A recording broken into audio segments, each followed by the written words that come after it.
वासुदेव शरण अग्रवाल जी का जन्म 7 अगस्त 1904 को उत्तर प्रदेश के मेरठ जिले के खेड़ा गांव में हुआ था। उनके पिता विष्णु अग्रवाल और माता सीता देवी अग्रवाल लखनऊ में रहते थे, इसलिए उनका बचपन लखनऊ में ही बीता। वहीं रहकर उन्होंने अपनी शुरुआती पढ़ाई पूरी की। इसके बाद उन्होंने काशी हिंदू विश्वविद्यालय में स्नातक किया। फिर लखनऊ विश्वविद्यालय से एमए, पीएचडी और डीएलएड की डिग्री प्राप्त की। उनका शोध ग्रंथ पाणिनि कालीन भारत विद्वानों द्वारा बहुत पसंद किया गया।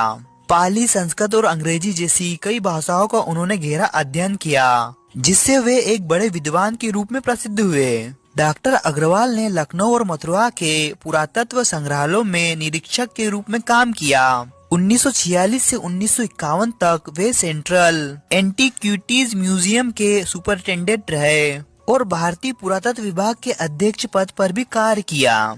1951 में उन्हें काशी हिंदू विश्वविद्यालय के कॉलेज ऑफ इंडोलॉजी में प्रोफेसर बन गए। इस तरह प्राचीन भारतीय साहित्य और संस्कृति पर जीवन भर शोध करने वाले यह महान विद्वान 26 जुलाई 1966 को इस संसार से विदा हो गए।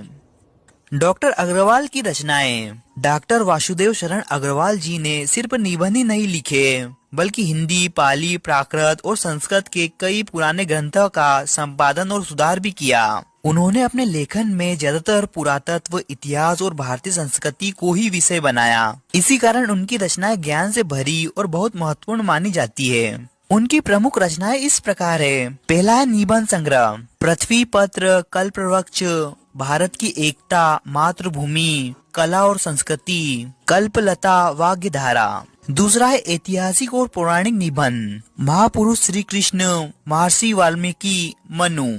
तीसरा शोध ग्रंथ, पाणिनि कालीन भारत। चौथा है समीक्षात्मक ग्रंथ, मलिक मोहम्मद जायसी की पद्मावत पर अध्ययन और कालिदास की मेघदूत की संजीवनी व्याख्या। और पांचवा है सांस्कृतिक ग्रंथ, भारत की मौलिक एकता, हर्षचरित, एक सांस्कृतिक अध्ययन और हिंदू सभ्यता। इस तरह डॉक्टर अग्रवाल जी की रचनाएं भारतीय संस्कृति, इतिहास और साहित्य